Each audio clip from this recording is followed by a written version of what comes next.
aí que entra a questão da comunicação, né? Porque a população precisa se informar no sentido de que aquela coisa básica da cidadania, às vezes o próprio cidadão não sabe nem a diferença entre um vereador e o prefeito, sabe? E aí isso pode até dar margem à manipulação. Um vereador conseguir a aprovação de um requerimento para uma troca de lâmpada e ele poder dizer que foi ele quem trocou e o cara vai acreditar porque não sabe, não tem essa educação.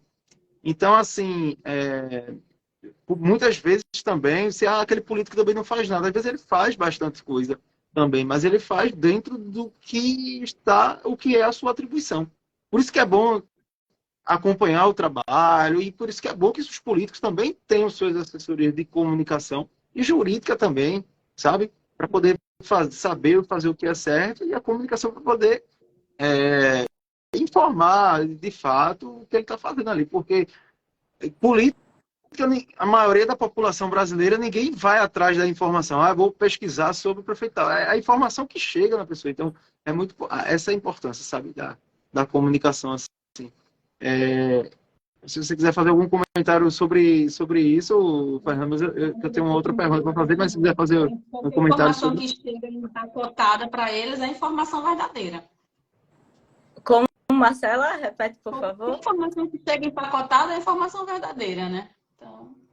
A gente sofreu muito com fake news, né? Durante as últimas eleições. Então, a comunicação ela pode estar aliada com a transparência e pode estar completamente como opositora. Existe esse risco, mas aí vai de cada profissional de ter ali a sua ética para poder trabalhar, justamente. Mas você reiterou o que a gente estava falando desde o início. A transparência, ela vem junto com a comunicação. Se a gente não conseguir, se o candidato, se o político, ele não consegue se comunicar bem, a população não vai saber o que é que está acontecendo. Agora, em relação ao... Sim, Marcela, pode falar. Perdão. Eu queria continuar esse raciocínio dela, Júnior. Uma coisa muito comum dentro da política é a politicagem, né? Porque é o seguinte, e a politicagem que vem muito dessas lideranças, da militância em si. Porque é o seguinte, a postura do próprio político e a postura da própria militância. Por exemplo, essa questão que a gente estava falando, você estava falando do governo de Raquel, que conseguiu investimentos, que conseguiu trazer coisas para Pernambuco, mas a imagem negativa que muitas pessoas, que muita gente vê, inclusive até na mídia, que se vê no meio da rua, a desgovernadora, a não sei o quê. Então, a mesma coisa falam do prefeito João Campos, que muitos acham bom, outros acham ruim.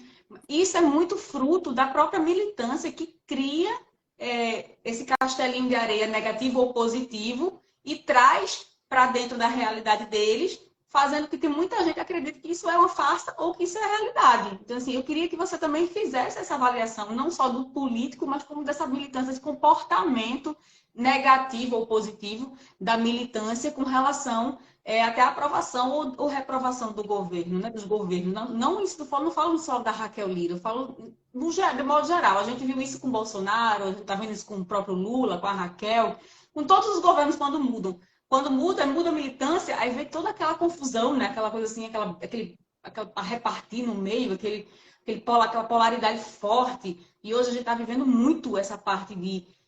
ou é 880 mesmo, né? 8.800, como você citou. Então não é só o Pernambuco, né? Em todo canto. Então, tava ruim de um jeito ou tava bom. Aí chegou o outro, é a mesma confusão e sempre nunca muda essa ladainha.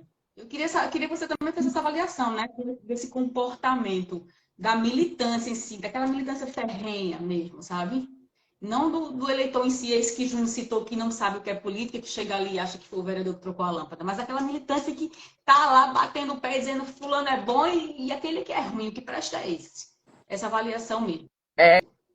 São as construções dos discursos, né? São aqueles discursos que já vêm...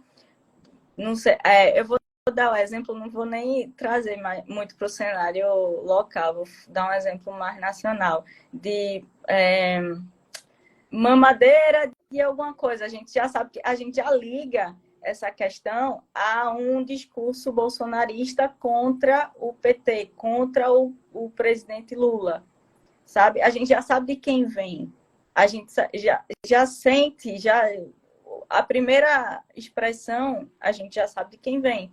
Então, os movimentos sociais, eles estão ligados aos partidos. Os partidos são construídos a partir de movimentos sociais, são construídos a partir de discursos, são construídos a partir de debates sobre uma temática até saturar mesmo. E vai saturando. E a comunicação é aliada desses discursos. E é por isso que eu disse, a comunicação ela é aliada de primeira hora da transparência, mas de um certo lado ela pode ser completamente opositora.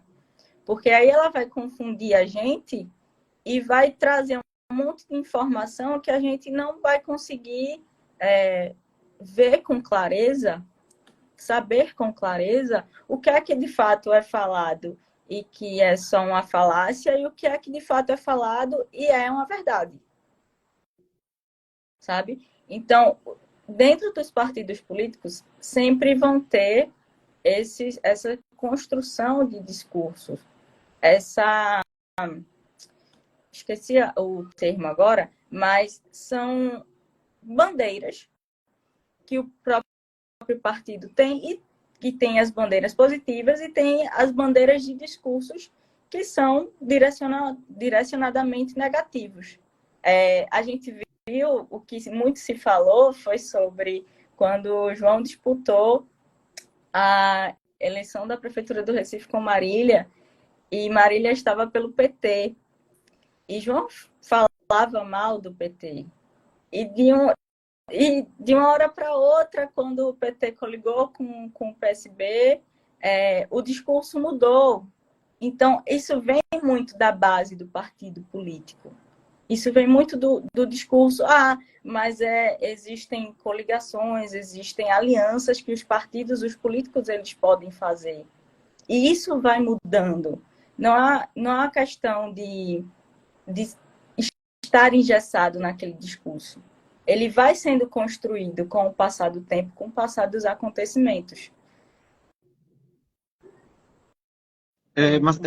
Fernando, você cita aí João, e também há pouco tempo atrás estava falando aí do cenário estadual. Você acha que aqui no Recife, nas próximas eleições, vai ter um espaço, a oposição realmente vai ter um espaço, vai ter força para bater de frente com o João? O homem está sendo avaliado com 75% já de aprovação. O que é que você acha do cenário?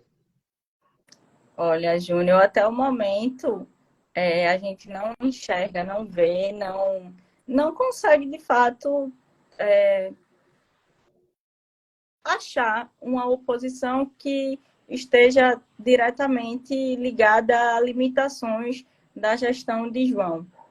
Não existem oposições por serem oposições, por questão de partido, por questões políticas, mas não oposições que tragam soluções, não oposições que tragam soluções. Oposições que trazem soluções são as oposições que tendem a ter mais sucesso, porque aí ela vai pegar a limitação daquele partido, daquele político, e vai fazer daquela limitação um palco para resolver aquele problema. Então, não existe ainda hoje uma oposição que seja bem delimitada, bem fundamentada, para poder, de fato, tirar esses 75% de aprovação. Existe. Não estão achando brecha para falar, né? Eu sei o que você está falando. Oi? Não estão achando brecha para falar, né? Como, isso. Por exemplo, ocorreu bastante na gestão do Geraldo Júlio, que havia realmente bastante oposição. Principalmente vindo do PT, na figura da própria Marília, quando ela foi vereadora, etc. Acho que é mais ou menos isso que você está falando, né? Contra o motivo, né? Para ser oposição mesmo ao governo, ao próprio governo. Né? Eu acho que ela quis dizer assim, que eles vão ser oposição por ser oposição, né? Partidos vão se opor, mas não vão ter o que falar do governo dele. Na verdade, cada gestor ele tem as suas limitações. Ninguém está no filme tudo o tempo todo ao mesmo tempo, né? De todo lugar ao mesmo tempo. Existem limitações, claro que existem. Mas hoje, na cidade do Recife, não existe uma oposição que pegue essas limitações e traga para a pauta do partido, para a pauta da oposição, e que leve como um discurso, que construa esse discurso. Não existe. Falta, não vou dizer que falta esperteza da oposição de ir lá investigar e poder construir o seu palanque, né? A sua campanha. Certeza é interesse, né? Também, de fato. De fato. O político bom, ele vai mitigando, né, os opositores. Então, eu acho que a gestão de João tem feito muito isso.